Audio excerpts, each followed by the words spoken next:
do we think that this vision holds any credence going forward? Of course, the first chapter, quote unquote, of this DCU saga is called Gods and Monsters. Very much, we get the monsters from Creature Commandos. This is Gorilla Grodd, a gorilla god. What?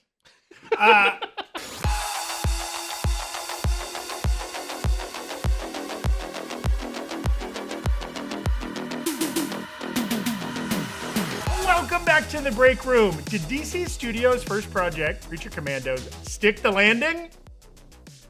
Or is it a Guardians of the Galaxy retry? Or some would say a Suicided Squad. I don't know. Okay, They wouldn't say that. Yeah. We'll get into that and more. I'm Zach Huddleston, thrilled to be here, and thrilled to be joined by our recently returned super producer, Evan. Hello, happy to be back. Happy to be here at the table and ready to talk about all these creatures and all the commands that they were given. Yes. All the commandoing that they did. Yeah. A quick note here. We mentioned this in our Twitch only portion earlier, but we are currently in Los Angeles. And if you've been looking at the news, Los Angeles is on fire. We've been impacted by that. Almost everybody on our staff has either lost power, needed to evacuate, been breathing some tough air. A lot of things are changed. So that has impacted our output from the break room. We were going to do a show yesterday. That didn't happen. It might continue to impact our output going forward. It also might have some impacts on the New Rockstars channel. We ask for your patience. And we're very lucky that everybody on our staff that is LA local is safe. Yeah. Nobody has lost a home, though some people are currently not able to be in their homes.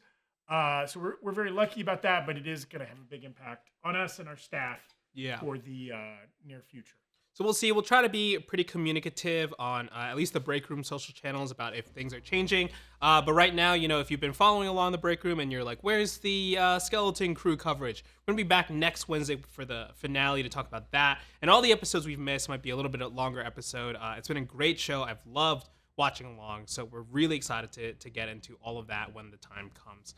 But for now, I think we should talk about Creature Commandos, the show that we haven't really been talking about, but it ended last night. Yes. And I got to say, I recently did a show here on the break room where I just bashed What If for about 80 minutes straight. Maybe went too far on that. But I will say, watching these two shows concurrently at the same time, I think only highlighted what disappointed me in What If and what I really enjoyed in Creature Commandos. I mean, just on all levels. Like, I don't think I'm as out on What If as other people, potentially. I will say, just, to briefly talk about that, I feel like they didn't push the concept far enough. And I think that's one thing we can all kind of agree on, that the concept could have been pushed a little bit further. And it did just get a little bit lost in its kind of like headcanon almost, right? In the canon that it was creating for itself and how it needed to relate to the MCU. And when you try to do 3 shows, you don't do any of them very well. Yes, also true. Right? You're spread thin. Yeah. Creature Commandos only trying to do one thing, right? Basically, animated Suicide Squad. Yeah. Right? Maybe with a little heavier emphasis on somber backstories, right? But still balanced out with, action, violence, a little bit of sex, lots of comedy, right? Relationship-driven buddy comedy kind of stuff. Yeah. And I think it was pulled off really well. I don't know if this is true, but James Gunn famously wrote every episode of this show. I don't think there's any other credited writers. There are other credited producers, but not writers. But he writes, just like he did with Peacemaker Season 1 and Peacemaker Season 2, he writes these shows, supposedly writes them in short periods. Like he kind of, when he does interviews, it sounds like he bangs them out in a week, which, I mean, kudos to him. That is incredibly prolific. Yeah. I'm sure there are polishes and drafts and things like that. Maybe other people do contribute. But this feels like a singular voice. Yes. Right? Yeah. Also, it's nice when you're the head of the studio and you maybe get a little fewer notes. I like that he was like, the first thing I did was greenlight this project for myself because he was already kind of like pitching it and was like ready to do it. And then he was like, you know what? We're just going to do Creature Commandos. And the timeline is, obviously he did Suicide Squad before he became head of DC Studios. And that Peacemaker. was in a previous regime. Both of those were in a previous regime. It's supposedly he was already kind of working on this and maybe Superman. Yeah, and Superman when he became the official head of the And it's also really important to note that this is a case where James Gunn wrote the scripts but was not the director, right? His background is not really in animation as well. So he passed it off to people who really elevated it. I really loved hearing his comments about how he was like, I was really nervous about passing on the script. I don't love doing that. That's why I direct a lot of things I write. But they really elevated what I gave them, and that I think is like the best kind of collaboration between what you want out of a writer and a director. And of course, it helps when the writer is also then your boss as well. Yes. Yeah, and I think there have been interviews done between the creative team where they talked about fewer different groups that need to okay something, or fewer levels. It's just James Gunn talking to the showrunner, right? And that's it. If they can agree on something, it happens. Yeah. Right? They then don't need to go to anybody else. And I think though this show, not for everybody, and it has a tone, but is extremely consistent. And I think though they're completely different shows, this and Penguin, what a nice run of DC content on Max/HBO, right? I bet no matter who you are, you probably liked one of those. And I think a lot of people probably really liked both. Yeah. And also, both of these stories in really different ways are not, Creature Commandos we'll have to see, but are not really serving the larger universe, right? They're not concerned with we have to pay off these Easter eggs and connections. What we're trying to do is tell this story. Yeah. Very focused story, this right? One little corner of the DC universe, we're going to tell a really great story within that. And maybe there are some tendrils that might tie into other things. But it's not at the forefront of your mind. No, that's not the primary agenda. Yeah. It's not just, this entire show was not, though it did function as this, it's not just an origin story for the bride. Right? Yeah. And I do wonder if we would be saying the same thing about this show if this was DC Studios' 10th project. Right? It's a really interesting thought experiment. And of course, we're going to get into Circe's vision and if it holds any kind of credence going forward. But yeah, I mean, just to bring it back to this show, if you haven't watched Creature Commandos, I highly recommend watching it, especially if you're a fan of adult animation. Very violent. I think it honestly does action scenes better than Invincible, which, has been kind of a very, a bright spot in superhero animated violence shows for a while. I thought the music was so good. Great. Thought the voice acting was great. I mean, anything jump out to you immediately? I agree with the needle drops. As Eric pointed out in his episode 1 and 2 breakdown, and I think we are going to have a full season breakdown coming out on the channel New Rockstars within the next 48 hours. Yeah, very soon. But as Eric just pointed out, James Gunn used a variety of Roma, Ukrainian, Eastern European musicians, American musicians in the style of gypsy music, all this kind of stuff. And it's funny, it's extremely cohesive. If you didn't know anything, and in fact, there's been multiple episodes of it. Are these all by the same artist? No, they just all kind of fit that vibe that it could have been Pokolistan. Yeah, Pokolistan, right? Yeah. They feel of that, even of that part of the world. And they have kind of a fun, little bit of a party energy while also being a little, foreign to our American ears, right? There's sometimes in other languages or just the rhythms and the music is not super common style. Loved it. I also, a couple things I appreciate. Sometimes in the adult animation genre, they can steer a little too hard into this. There are times when Invincible is a little hard for, there's a little too much violence. Yeah. We're killing a little too many characters right now, right? It can be almost grim, right? And unfun at times. And I think, by and large, Invincible is still a great show. I have no problem with this. I feel like this show struck a really nice balance, right? Though we did lose a couple characters, and we're going to come back to who's really dead and who might be coming back. But it's a lot of red shirts, right? It's not, though everybody's backstory is pretty tragic. It's usually balanced out with enough fun, enough kind of wins. It doesn't feel like a grind you to dust kind of a show. I will say that I think I found the structure of the show to be a little bit repetitive. The fact that almost every episode was sad backstory and fun present day, that was a little grating for me. But the fact that every episode of that is successful, I think, maybe bar the Frankenstein parts Yes. of like the Eric Frankenstein stuff, like that, like I thought all that was ended up working so well. And I personally really liked the backstory of Nina's character and how for me I felt the finale was super impactful. Though I know we were talking a little bit off screen that maybe it was kind of like Mary suing the character of Nina to what did you say, to advance the bride's story, right? Yes. To kill her off kind of without any without much fanfare. But also I think that the story, like think that like the Suicide Squad, when the marketing included all these characters, included Pete Davidson front and center, and for him to die within the first 10 minutes, like to not be afraid to be like, hey, we know we did a whole, like, we got posters of these guys and they're all in a thing. Well, I don't know. I gotta make it to the end, Well, let's talk about that. Let's jump into it right now. Sure. And real quick, if you're watching this later or if you're watching live, put a quick rankings. If you've watched all of these shows, Yeah. maybe just in the last 6 months, Agatha all along, What If Season 3, The Penguin, and Creature Commandos, right? Like since kind of midpoint of last year, those have been our comic book output, really.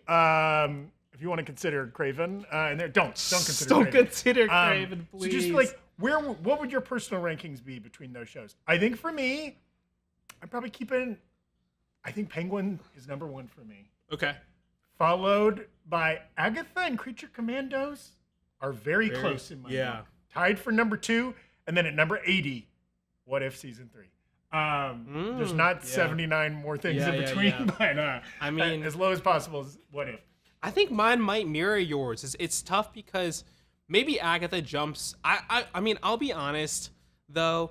The second and last episode of Agatha really didn't do it for me. Like the big kind of fight scene. Like I don't know if I like. The more I've reflected on it, the more I'm like, I don't know if that really worked. But you watch both of them back to back and you get the full story and everything. It's a tough one, but I think so maybe Agatha jumps above Creature. We'll see. I'd be interested to hear how everybody felt about this and where this show might rank within recent other series. Also, if you are a fan of the Harley Quinn animated show, obviously that is not in the same universe as this. That has a different tone, though there are some shared characters. Different versions of those characters Sometimes voiced by the same humans. How many Clayfaces will there be? Yes. What do you prefer? Do you prefer Harley Quinn or Creature Commando? So I've only seen the first, I think, 2 seasons of Harley Quinn. No, 3 seasons. And I love that show. I think it's so funny, and that I also think Harley Quinn really did this kind of like smart thing where sort of re-envisioning certain characters. And it's only been pushed by like My Adventures with Superman, which is I finished the first season last night and I was just so blown away by it. Like there is this big spoilers for My Adventures with Superman, so I'll say it right now. No, that show has been out for quite a while. Yeah. There's this scene where he goes back to Kansas to try to see the ship that he crash landed in, and he can't understand his father because his father's speaking in different language, in I guess the Krypton language. So he can't understand Jor-El, and the season ends with him not being able to even speak to him at all. Like the ship ends up creating a wormhole, and there's gonna be this invasion, and Jor-El, the hologram of him, has to save Superman without ever talking to him. And I was like, that is so intense. Like, that is so sad.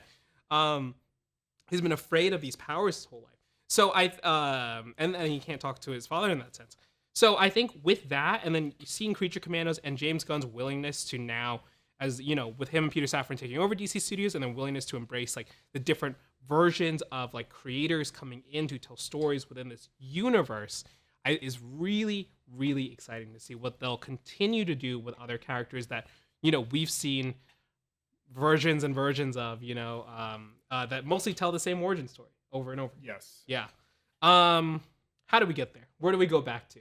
We go back to characters alive or dead? Yes, I kind of want to hit on that because that was certainly a big takeaway in the finale. Again, big spoiler warning for how the show ends. Nina Mazursky is killed. Yeah. Presumably. The bride later says, you killed the one friend I had in this world. So she's kind of confirming that she's dead. Do we think Nina is dead? I mean, I think so. Okay. I think she's gone. Evan saying yes. I mean, we don't see like a bandaged up ventilator Nina at that final shot where the new creature commandos are revealed. Yeah. Though, multiple episodes into the series, we thought G.I. Robot was dead. Mm-hmm. He comes back and one of the new and members, right? We've got the 4 new members of the creature commandos team. We got big GI Robot, like Big Groot, yes. and King Groot rather, King Shark, and Nosferatu and Kalis. So so GI Robot does come back, but that's easy enough. It's a robot. It's a head. It's a robot. Yeah, you pop him on a new body. Why not? And we're leaning into the some popular comic book runs of creature commandos were like literally the universal monsters, right? Yeah. A Frankenstein, a vampire, sometimes a wolfman, which Weasel is kind of a little box. bit. Yeah. But then we're adding in a kind of bat creature, Nosferatu, and a mummy. A mummy. Yeah, it was funny seeing James Gunn's Rotten Tomatoes interview where he was like, "Don't know how we're gonna do a mummy guy, but we got him." Better ask Tom Cruise. I think I think you'll figure it out, James. Fun. Kind of reload the chamber. Some faces we know. It's interesting to, in that final shot. Seems like the team being built around the bride.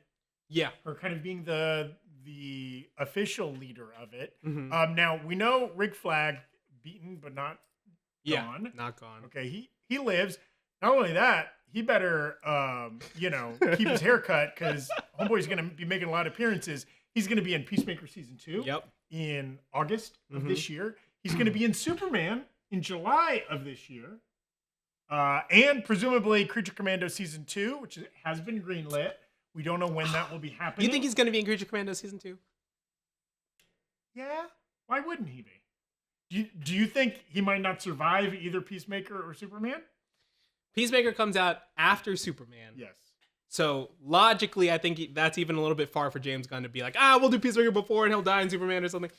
True. And I mean, it's going to be a real interesting interaction between Rick Flag Sr. and Peacemaker. Yeah. Because Peacemaker killed his son. You think he's going to be happy to see him? Now, do you think, does Peacemaker take out both members of the Flag family? I think it's... Is there a Flag family pet somewhere that Peacemaker I think it's in the cards. I think it's 100% in the cards that he does. Also, the chat is saying 100% votes. Is Nina dead? Yes. Okay. I really don't know. Now, in the chat, how do we feel about Clayface? There was a God. There was a Clayface on the ground. Like his face was laying there, teeth and like eye holes and stuff like that, which makes you think. I don't know how the biology of Clayface works. I don't know if you can like literally blow off his head and as long as there's still some animate goo that he's still alive. I don't know. I think he would have reformed by then. I think Clayface is dead. Obviously, there's this Clayface movie coming out in the next couple of years that Mike Flanagan's working on. I mean, we were talking off screen. This could be the Robert Pattinson Clayface. It doesn't even have to be the DCU Clayface. In the film. You're saying the film might be in the Matt Reeves Elseworlds. Though it would be crazy if it was a prequel to Clayface dying in Creature Commandos and Alan Tudyk playing Clayface in live action. That would be so crazy. It would be interesting. Or, I mean, it could be in the Matt Reeves universe, or it could be a Joker style thing. Yeah, where he exists completely separate in his own Elseworld. So that movie recently greenlit from Mike Flanagan of Dr. Sleep and Haunting of Hill House and all those Netflix shows, Midnight Mass, all that kind of stuff. Supposedly a movie he's been trying to make for a long time. I think interestingly, depending on timelines, that could be the next DC movie after Supergirl. That could be the third live action DC movie we see. Let's bring up the timeline the Heroes Reforged made. They made this in December, so some things may have shifted around. But yeah, I think you're right. That probably will be. I mean, the Batman Part 2, I have a large feeling, I have like a very strong feeling that will be pushed.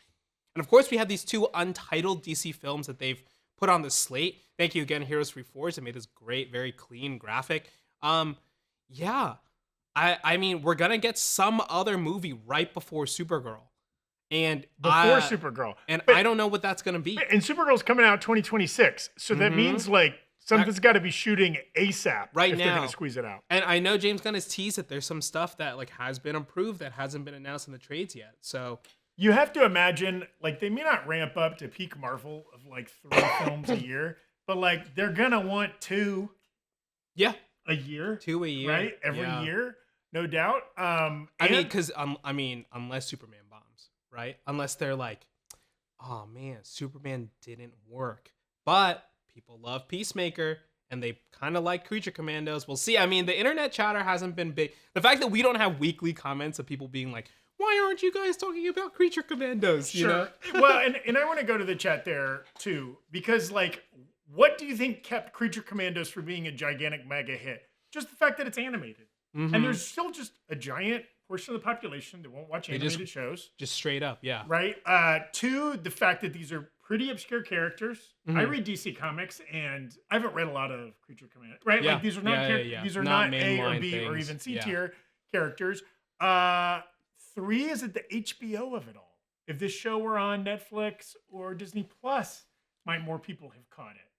That's a great point. I can't even remember the last big HBO animated series or like Max animated series that really like. Again, probably the Harley Quinn stuff. Or Scavenger's Reign was critically at least, but maybe didn't break through. Yeah, they don't seem to be super popular. So, everything else Cartoon Network adjacent. Yeah. Who knows? Tough. It feels like people show up to Max for Last of Us and anything Game of Thrones related, and maybe not as much for other stuff. Yeah. Who knows? And maybe it's just going to take people some time to discover this. Good word of mouth. Momentum will build.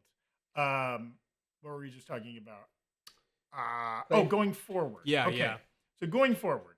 Now, James Gunn has gone over and over. He's mentioned that these are the official this character in this universe. Yes. Right? This Rick Flag, voiced by Frank Grillo, is going to show up live action with a slightly different color of hair, because apparently he didn't want to dye his hair. Yeah. So even though the posters had it all different. Dark-haired man, and we know Frank Grillo is a gentleman of a certain age. I bet his hair is like animated.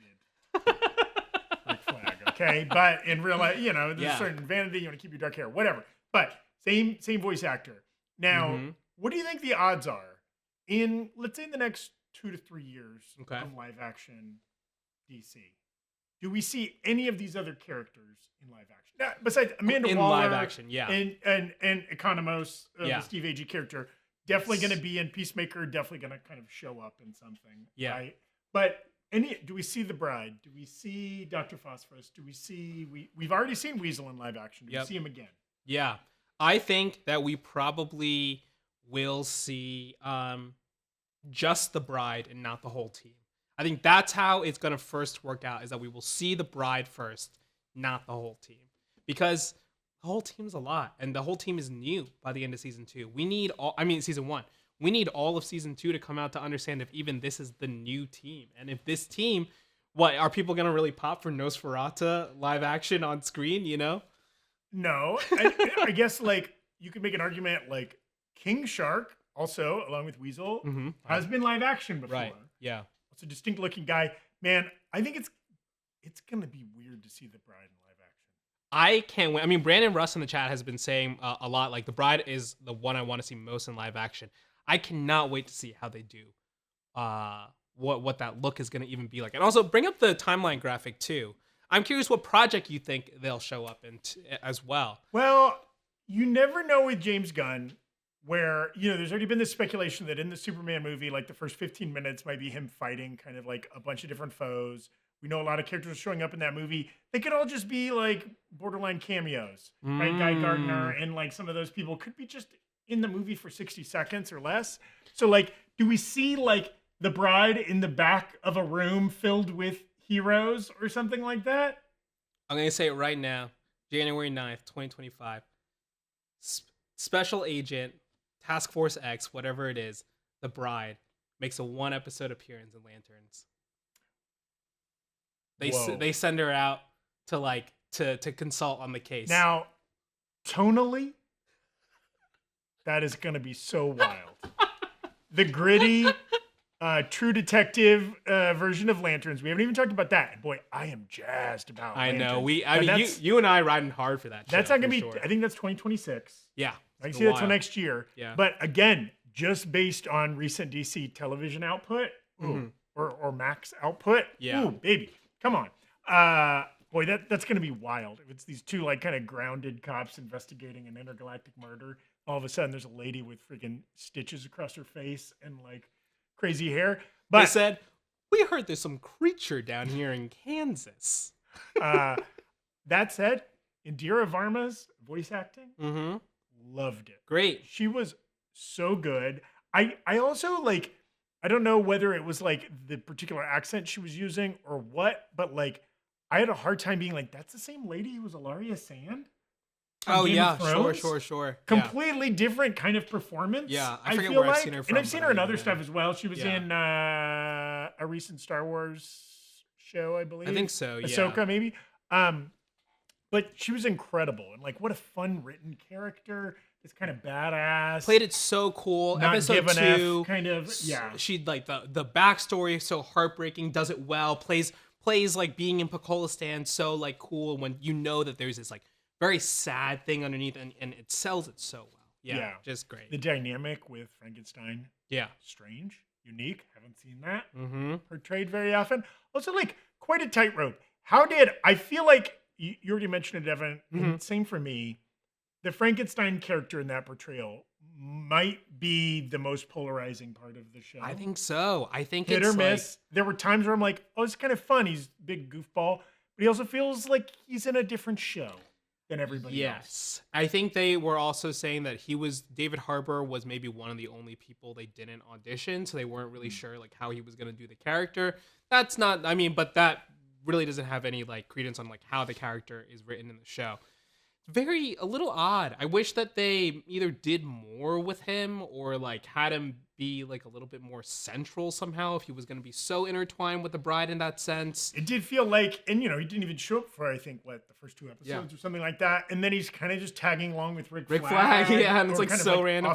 We also don't know why he has that like yacht in the beginning, and we don't know, like yeah. It's strange. A lot going on with that character. Also, just like tonally, that character like super goofy. Yeah, definitely written in a goofy way, portrayed the voice acting in a very goofy way. Like he's so driven just to get his bride without some of the nuance that a lot of the other characters have. Yeah. Now, again, maybe it totally worked for you, and it was kind of a breath of fresh air among some of these more depressing characters. Yeah. But I think that was probably one of the few things that didn't work for me as well. I do like this comment from in the live chat, Moochie Cat saying, when you make the bride the main character, you need to sort of make Frank the punchline. And I think that it was maybe not as successful in that regard all the time for me, Yeah. Also, is it whack that I kind of want them to be together? Whoa. I kind of want to see them as a couple. Now, I get that it's established, right? That doesn't make sense as established, but like a different version of this show where they're just both on the team. And like maybe they have some relationship conflict and they don't always get along or whatever, but like I kind of would like to see them both kicking ass together. Sure, I think I think that like at least because you see that they have this very not fun, but they have this specific dynamic over time when they're chasing each other, that there's a world where you can see them knowing each other's strengths and weaknesses and playing off of that. And I think that's probably where a lot of us thought the show was gonna be, that they were gonna be some kind of duo at the beginning. So it was nice to flip that expectation and really like show him being like so creepy and so like not interested in her as a real person. Yes. Yeah. Okay. Yeah. So I also saw Emmanuel in the chat as well as other people as saying Dr. Phosphorus would be great to see in live action. So when you think about all these characters, to me, it feels like the bride is the easiest to bring to live action budget-wise because of the makeup and stuff like that. Yeah, it's basically you could do a Gamora or Nebula. Yes. On Indira Varma, right? Yeah. But Dr. Phosphorus, that's a lot harder. Fully CGI. Yeah. And it's also worth noting that his human, the human version before he becomes kind of radioactive, looks a lot like Alan Tudyk in those animated frames too. Yeah, and if that's just like some quick flashbacks or something like that. It would be interesting. It would probably look kind of cool on screen. Would look if you could pull it off. But you need movie budget or it's a one episode kind of thing, or else it looks really cheap, Yeah. And that is like the sad thing when we talk about any of these like, Marvel, Star Wars, DC, is that like some of these characters are so cool, but like truly from a VFX and like budget standpoint, it's so hard to make it look believable and feel realistic, right? How did you feel about King Shark as portrayed in Suicide Squad? I thought it was fine. I thought it could have been a little bit like sharper maybe, but like he was like it was pretty fun from what I remember. Yeah, I actually saw the Suicide Squad in theaters, so I was like masked up and everything at the time, and yeah, so I don't quite remember it besides the big spectacle and the Harley Quinn like that sequence when she's going around the flowers. Yes. Oh, so good. Yeah. Yeah, I remember liking it, and I think they found some clever ways to not have King Shark on screen as much. Because it's probably difficult and expensive, right? Like he kind of disappears for long stretches of that movie as they focus on Idris Elba and John Cena. Agreed on all of the above. What was your favorite character, and or more specifically, what was your favorite backstory? Like what worked the best, right? They were all kind of designed to like break your heart in one degree or another. Yeah. Which was most effective in breaking Evan's heart? Most effective? Oh man. I mean, I know we were saying it maybe didn't quite work, but I really think the Nina thing was the most for me, because obviously they're all very sad. And I think a close second is the bride, to be honest. I was like completely caught off guard by that. And I was like, whoa, this is what this show is going to be? Yeah, I think for me it was Nina. What about you? I mean, just because of the way it ended, the weasel probably chasing squirrels. Yeah. Oh my God. Probably. Yeah. They have no idea. They have no idea. Some people in the chat also being like, but why is he weasel? Yes, we still want to know why he's a weasel and where that all came from. But come on, that story was so good. I think that's such a worthwhile understanding of like, hey, this character, he might like kind of scare you, but this is where he's coming from, you know? Yes. Oh, God. Heartbreaking. Yeah, also, that line is so the good. show, not afraid to kill a whole bunch of kids. Yep. Not even just in that episode. Dr. Phosphorus's kid dead. Nina almost dead as a young child, certainly in peril. Lots of good heartbreak, kind of different twists and turns. The weasel thing, just devastating the way it's pulled off. Also, you know, I found him cuddlier in animated form. Oh yeah, than in the weird CGI. Even though there's form. many shots of him licking his crotch in animated form. Many shots. Yes, but he's not. I mean, they made him so gross and gangly and whatever in live action, and I feel like just the inherent nature of animation, he's a little bit more approachable. So he's even more lovable in those scenes. Yeah. Right. Also, that line in episode 1 where it's like, "Why is he freaking out?" It's like, "Oh, last time he was on the ship, he had a bad experience." So good. All right, before we keep talking, we want to give a quick shout out to our sponsor today, Miracle Made. We're all about getting the best sleep possible at the break room, which is why we're stoked. The Miracle Made is today's sponsor. The temperature that you sleep has a huge impact on the quality of your sleep. If you're constantly waking up because you're too hot or too cold, you gotta try Miracle Made sheets. You place it right here, we can look at the sheet. Miracle Made's fabric was inspired by NASA, so it's also thermoregulating, limiting to sleep at the perfect temperature all night long. I can, confidently say that is true because I sleep on these sheets every night. And every time I wash the sheets. These Miracle Made sheets. These exact ones? We rebagged them? Yeah, I gotta take them home at night, and I gotta just they make set them up, and then they make more than just this set. Yes, anybody can have a set. Yeah, they're crazy comfortable without the high price tag of other luxury brands. Plus, Miracle Made sheets are infused with silver that prevents the bacterial growth. Bacteria, of course, can clog your pores, causing breakouts and acne. So sleeping on Miracle Made sheets is good for your skin too. Upgrade your sleep this year. Go to trymiracle.com/breakroom to try Miracle Made sheets today. And whether you're buying them for yourself or as a gift for a loved one, if you order today, you can save over 40%. And if you use our code BREAKROOM at checkout, you'll get a free 3-piece towel set and save an extra 20% off. Miracle is so confident in their product, it's back with a 30-day money-back guarantee. So if you aren't 100% satisfied, get a full refund. Upgrade your sleep with Miracle Made. Go to trymiracle.com/breakroom and use code BREAKROOM to claim your 3-piece towel set and save over 40% off. Again, that's trymiracle.com/breakroom to treat yourself. Thank you, Miracle Made, for sponsoring this episode. All right.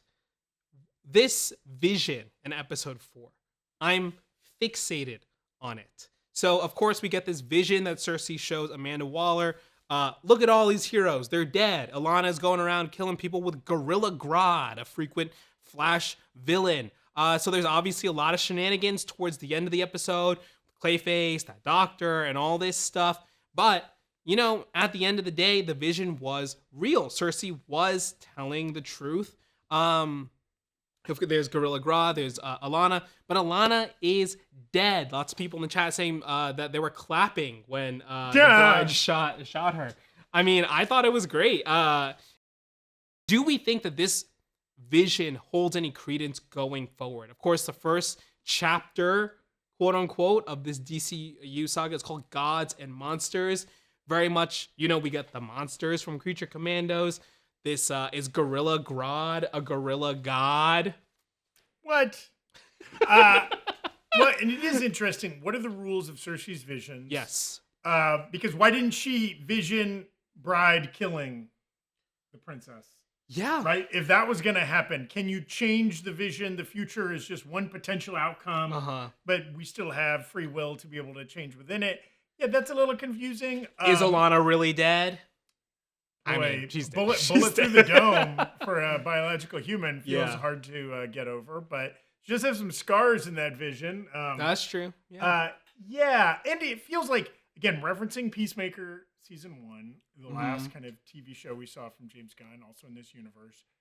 He likes to tell stories where, like, the world might end, but other than that, it feels like the problem gets solved by the end. Yeah. Right? It's a self-contained within a season story. It feels like that's what this was, right? There's a reason this didn't connect to other heroes or the Justice League or anything like that. It feels like we took care of this particular threat, and now that threat is gone. I don't know. I feel like there could be a way that this threat re-manifests itself as like the big kind of Avengers Endgame level event of this first chapter. Whether it is Gorilla Grodd being like this mastermind, whether they throw Alana into the Lazarus pit and resurrect her because for some reason they need Pakistan to do all of this and not any other country in the world. I think that there's something interesting here. I mean, they show so many dead heroes, like especially uncast people like Wonder Woman. Also, James Gunn said he included Blue Beetle in there, but I couldn't find him. It's interesting to see that, like, I mean, I still don't know if they know who Wonder Woman is in this universe yet. Like, it's jury's still out on that one. And as has been pointed out, right, Themyscira is still referenced as a myth, right? Yes. So in this world, The Wonder so-called Woman island, and the Amazonians have not like gone public. Mm-hmm. Circe claims to be from Themyscira, as if they kind of don't believe her or something like that. Yes, exactly. And so I can't wait till however they do a Wonder Woman introduction that happens. But I really think that there's going to be some type of, mass event that results in either these heroes that, were propping up, ending up being like sidelined for a little bit. So a new group can come over that helps usher in chapter 2 that frees the guys, the main characters. You calling it right now? Superman dies at the end of chapter 1. Yeah, he's dead. I mean, it's also funny because like episode 4 came out the same day the trailer for Superman came out. So had they not shown that image of Superman dead already in like a teaser thing, that would have been our first look at Superman in the DCU, was him dead in the vision.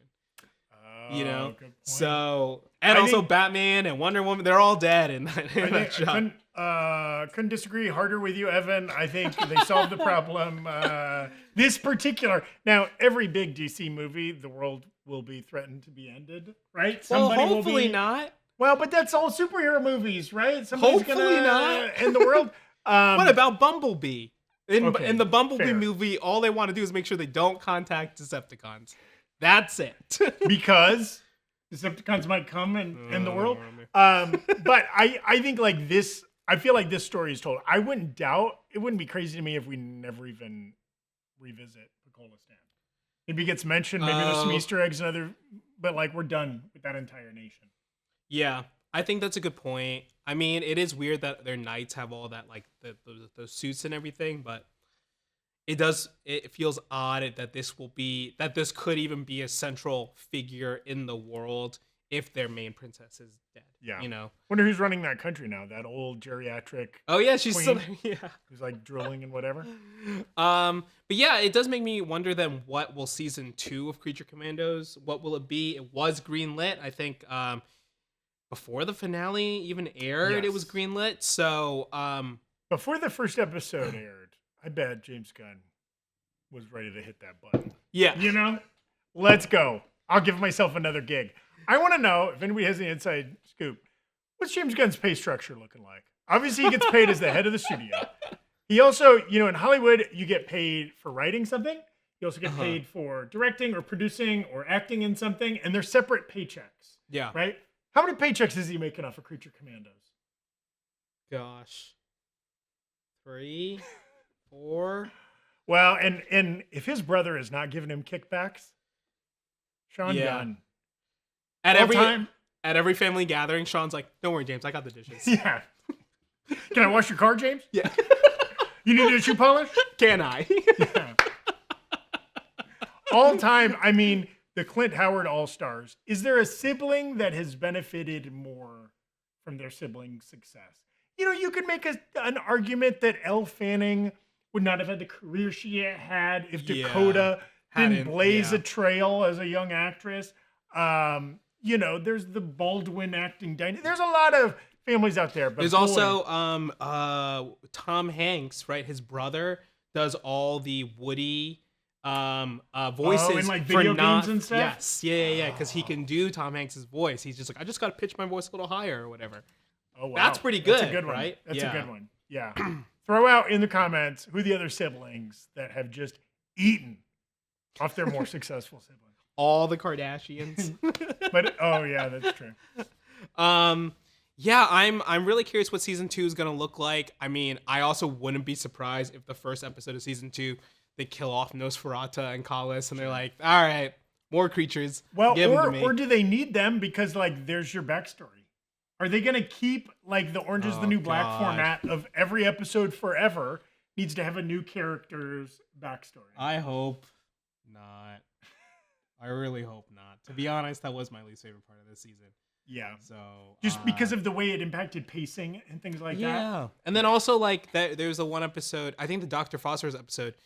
That one, the backstory was almost the most interesting because it was inverting everything we had seen at that point. But then there's that side story of the brothel that doesn't really go anywhere or doesn't have more of an impact because it's oh, now they're friends, but not really the bride and Nina. I don't know. Yeah. The back half of the season is where maybe some of that wear and tear really started to show, right? 100%. As the modern day plot had to kind of slow down, so they didn't kind of get to the princess too fast. Oh yeah, that's true, right? Right, and then the backstories were really well done and really good. Yeah, it's almost could you have done all of the backstories in the first 3 episodes of the season, and then kind of the modern day plot play out? Is it as rewarding? It might have been tough too. Yeah, they had a lot of characters they had to introduce us to and make us care about, so that when they decided to kill them, it hurt. Yeah, and also because if you're gonna do one, you can't not do the others because these are all characters that we don't know, right? If it was Batman's leading the team, it's we don't need to see Batman's parents die. We don't get a backstory for Rick Flag. Yeah. He kind of verbalizes it. He speaks to That's why I don't think he's gonna be in the second season. Oh. He's got no backstory. Do you think there is but in all the Suicide Squads, in this, there's always an emissary from the government that has to kind of handhold these people. Obviously it's Waller, but then she sends one of the Flags or somebody else. I mean, it can be John Economos. It can be James Gunn's his wife's character's name. I'm blanking on her name. How did she not get in this show? I think it's too messy. I think it's too messy right now, with canon wise, right? Because she was in Black Adam as well, and I think she was also maybe in Shazam: Fury of the Gods. I can't quite remember. I think as people have been asked, GSU Eagle, I think, and other people have been asking, oh, can you explain what's canon, what's not? I think they're explaining what's canon and what's not. And James has said basically if anything gets referenced, it's canon. Yeah, as we reference the events of this thing, it will canonize that. It's great because he gets to kind of carve out any little pieces that still suit the storytelling, but anything else, you just assume that it's. But then it's you could be oh yeah, so they reference the events in the Suicide Squad. Let's go through everything that any of those characters have said. What have they said? There's that branches. Even things that should be canon or not, the Justice League shows up at the end of Peacemaker season 1. Yeah. That's the one part of Peacemaker season 1 that's not canon. I mean, I can't wait to see how they retcon that or change that, because it's been obviously a frequent topic of discussion, and I wonder if they're just gonna be yeah, he was so excited that they saved the world that he got sick he or imagined something. it. Yeah, I love Yeah. that. Or there was a spirit Halloween nearby, Oh my and some god. townsfolk just grabbed some costumes. Yeah. Yeah. So, but GCU Eagle specifically was asking about Blue Beetle. Will it be a multiversal Blue Beetle? If I remember correctly, I don't think that movie addresses enough of the larger DCU to really be. I don't think you can be that worried that that movie is going to be super canon or whatever. I don't think it causes any problems moving forward. So I wouldn't be surprised if this was just the same Blue Beetle. The backstory is completely the same. I think they would. It feels unnecessary to have to go and retrod. Yeah. A lot of stuff that happened in there. Yeah, Dill Pickles agreeing in the chat. Kobe-Mon Kenobi saying, I hope that how they address the canon of the Netflix shows for Daredevil Born Again as well. If they mention it, it's canon. It's a great point. I think that they could lead, obviously that show has been in production before Creature Commandos even started, but that's a great point. As Marvel continues to absorb these other properties, oh yeah, we could just say, yeah, this happened in the past. That's real now, Yeah, but unless we mention it, it's not canon because whatever. But also, it means we don't need it to be canon. Yeah. Right? Canon only benefits you when the cumulative storytelling makes things more impactful.